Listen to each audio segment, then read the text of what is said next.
Alright, cool. So, pretty much go with the same stuff that we were doing last night, just transitioning from sweep attempts. When those don't work, when can we start changing into some submission attacks and offense? Right, so one of the most common submissions that you will see from butterfly guard is like this arm crush or Ude Gatame, depending on which jargon and terminology you like to use. Right, we can start off this exact same sequence. I'm here, I've got my cross frame, I start to cut my angle, I get my underhook here, and maybe my partner knows that I need to trap this arm in and start to go for the sweep. So they keep their arm out like quite wide here. So now it might be a little bit harder for me to trap that arm in and start to go for my sweep. So instead I'm going to focus all of my attention on this arm. In fact, we might just spin around this one as well.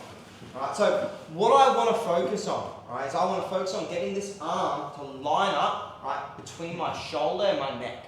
Right? So when I am here, right, if the arm's already there, I don't need to do anything. If not, I might just need to do a slight shrug with my arm here. Now that I've got the arm there, I'm going to start to fall to my back, right, my side. And I'm going to bring this bottom leg as opposed to my partner's hip. As I'm sliding in, I'm trying to get my partner's wrist, right, on my neck. So I'm sliding here. My arm's going to come over, and I like to find the pit of my elbow and place it just above their elbow. And I'm kind of like crunching my shoulder and my neck together to keep this arm locked in place. Now I like to bring my hands together.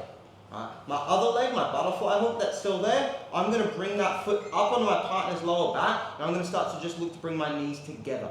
Right? This knee wants to start to put downward pressure in conjunction with my arm.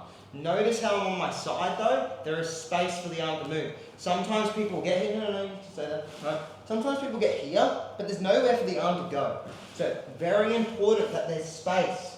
So as I put pressure down, I can actually put downward pressure on the elbow, right, and it actually starts to move, as opposed to when I'm here, in a way I'm actually supporting the arm, I'm not going to get it. Okay, so again, alright, starting here, I cut my angle. Maybe that arm's out wide. Right, so now it's going to be hard for me to start to attack that sweep. So instead I'm going to change my priority and focus on this arm. Right? Get the arm to line up between my shoulder and my neck, and I'm starting to fall to my shoulder, foot's going to base on the hip. It's important that I get that foot there, because if I am here, and let's say I don't do that, right, two things can happen. No, say that, right? One common defense is simply to just push his arm through. Right? And I've got nothing controlling his ability to drive into me when we're there. Right? If I have my foot on his hip, however, drive into me, it keeps him at bay, which is going to stop one of his common defenses. He might roll and do other things as well, but for now we're not going to worry too much about that. In a second we're going to transition into some other things. Right? Pit of the elbow, covering our partner's arm, elbow to elbow, foot's going to come up high, inner thigh coming over, and now I'm just getting that downward pressure and hitting that with a guitar.